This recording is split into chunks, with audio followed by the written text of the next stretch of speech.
छत्तीसगढ़ की राजधानी Raipur smart city है, लेकिन इस स्मार्ट सिटी की पोल घंटे भर की बारिश में ही खुल जाती है। हर साल मानसून में शहर के ज़्यादातर इलाके पानी पानी हो जाते हैं। क्या है इस शहर के डूबने की वजह? देखिए विस्तार न्यूज़ की ये खास पड़ताल।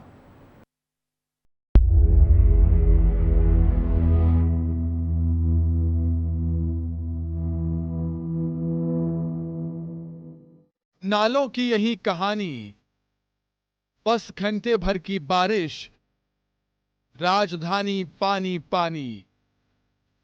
रायपुर स्मार्ट सिटी का मतलब होता है कि नाला भी स्मार्ट होना चाहिए, लेकिन ये नाले शहर की स्मार्टनेस को पूरी तरह से खत्म कर रहे हैं।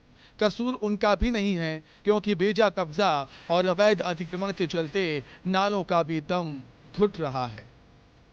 राजधानी रायपुर में प्री मानसून की बारिश ने ही कई क्षेत्रों को डुबा दिया था और राजधानी को डुबान क्षेत्र यानी कि टापू बनने की एक बड़ी वजह यह है कि यहां पर अवैध अतिक्रमण नालों पर हो गया है। तस्वीर आप देखिए, ये राजा तालाब पंडरी का इलाका है जहां पर अवैध अतिक्रमण का खेल ऐसा खेला गया है कि जो 20 से 25 फीट तक का नाला हुआ करता था वो नाला महज 5 से 10 फीट का रह गया है। और इसी तरह की तस्वीर आपको राजधानी के अधिकांश इलाकों में देखने को मिलेगी। और इस अतिक्रमण के कारण जो पानी शहर के ट्रीटमेंट का पानी होता है, जिसे खारून नदी में मिलाया जाना चाहिए, वो बीच में ही रुक जाता है क्योंकि नाले सकरे हैं। और इसके कारण से आलम यह होता है कि हर साल राजधानी रायपुर में जल भराव की स्थिति उत्पन्न होती है।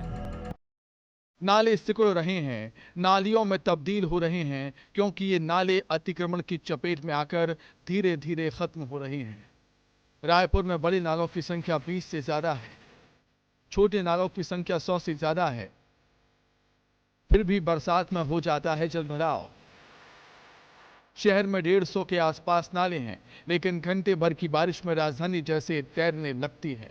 हर तरफ पानी ही पानी नजर आता है, क्योंकि नाले तो हैं, लेकिन इन पर अतिक्रमण इस कदर है कि बारिश के पानी को खुद में समेट ही नहीं पा रही।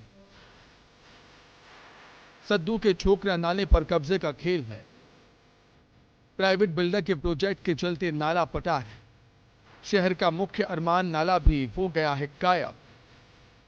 राजा तालाब, पंडरी, शंकर नगर में नाले पर बन गए हैं मकान। चिंगरी नाले का अस्तित्व भी खतरे में है।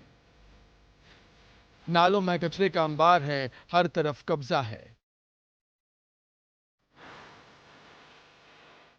करीब करीब समझ लीजिए भाई, पुरानी समस्या तो बहुत पुरानी समस्या है। और वहाँ से जो अरमान नाला है जो वो फूटता है, और पीछे में ये दीवार को वहाँ पर हटा दिया गया है, वहाँ से पूरा पानी रोड में आता है। और ऊपर नेशनल अपना जो वो है ओवरब्रिज है, ओवरब्रिज का जितना पानी फ्लो और अमन नगर की सारी नालियों का पानी इधर डाइवर्ट होता है। उधर डाइवर्सन अगर होता है, उसका डाइवर्ट होता है तो आधा हो जाता पानी। लेकिन एक्चुअल में क्या है कि अब इतना चौड़ा पानी, अब ये नाला है, नाले में आप समझ लीजिए 2 फीट बाई 3 फीट ऐसा छोड़े हैं, तो इतनी चौड़ाई का पानी इतने से मुहाने से कैसा निकलेगा? वो पूरा भरता है, तो पूरी 2-3 गलियों में पानी भरा रहता है 1-1 फुट।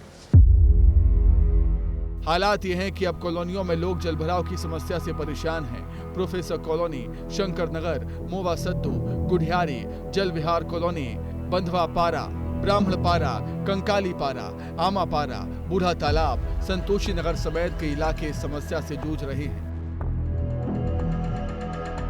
हाँ, सकरा होना भी बड़ी वजह है, क्योंकि वहाँ घेराबंदी सब वो कर लिए हैं। और ये अपना एरिया राजीव नगर वाला अपना एरिया देना नहीं चाहता चौड़ा करने के लिए।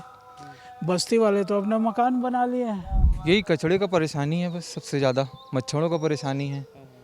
नाले का सफाई अच्छे से नहीं हो पा रहा है। ठीक है, नाला छोटा है तो वो तो पानी जाएगा, भरेगा ऐसा। अब ये शुरू से जब से मैं इधर 7-8 साल हो गए देख ही रहा हूँ, वैसे ही है। रायपुर शहर के गंदे पानी को नाले के जरिए शहर के बाहर निकाला जाता है, लेकिन नालों की जमीन पर अतिक्रमण है, जिससे नालों का रास्ता सकरा हो गया है। शहर के बड़े नालों का ये हाल है कि वो अब छोटी नाली का आकार ले चुके हैं। जगह जगह नालों में कब्जा होने के कारण भी एक है, जब भारी बरसात होती है तो आसपास का जो क्षेत्र है वो डुबान आ जाता है, जिसमें आपका शंकर नगर, जनता कॉलोनी, सेक्टर 2, राजीव नगर का कुछ हिस्सा, गांधी नगर का कुछ हिस्सा, ये भारी बारिश में नाला का पानी ऊपर आने के कारण ये डुबान यहाँ पे होता है। हालात बिगड़ रहे हैं, नाले सिकुड़ रहे हैं और बारिश में शहर के कई इलाके पानी पानी हो जाते हैं। समाधान कुछ नजर नहीं आता, लेकिन सियासत जरूर पूरे जोर शोर से होती है। समय रहते उन नालों की सफाई नहीं हो पाती, ये सबसे बड़ा कारण है। नाला अगर जाम रहेगा तो जो बारिश का जल आता है फिर वो निकासी नहीं हो पाती, तो वो जल भराव के रूप में हमको उसका परिणाम देखने को मिलता है। एक बहुत बड़ा प्रमुख कारण ये भी है कि नाला सकरा हो गया, कई नालों में कब्जे हो गए, कई नालों में बहुत जगह अवैध कब्जा कर लिया गया है, कई लोग ने अपना घर का बड़ा बड़ा पाटा बना लिया है। तो ये भी एक बहुत बड़ा कारण है जिसके वजह से जल भराव स्थिति हम लोग को देखने को मिलती है। जमीन के लालच में नालों के अस्तित्व को चुनौती दी जा रही है। जरूरत सख्ती से नालों के अतिक्रमण को हटाने की है ताकि ये नाले जीवित रहें और शहर बारिश के सीजन में भी सुकून की सांस ले सके। समय समय पर जब रायपुर में आबादी बढ़ी तो लोगों ने नाले के आसपास और अगल बगल जो है वो कब्जा करना शुरू किया और आलम ये हो गया है कि 80 से 100 फीट, मेरे पीछे जो आप नाला देख रहे होंगे, ऐसे ही नाला पूरे शहर भर में थे, लेकिन अब वो महज 20 से 25 फीट के ही रह गए हैं। इसके अलावा बड़ी वजह यह भी है कि तमाम जो बड़े रसूखदार हैं उनके प्रोजेक्ट नाले के इर्द गिर्द चल रहे हैं, जिसके कारण से बेतहासा और बिना किसी संकोच के यहाँ पर अवैध कब्जे भी हो रहे हैं। कैमरा पर्सन किशोर के साथ रोहित मिश्रा, विस्तार न्यूज़, रायपुर। तो देखा आपने कैसे नालों पर अवैध अतिक्रमण के चलते बारिश में रायपुर शहर के हालत खराब हो जाते हैं।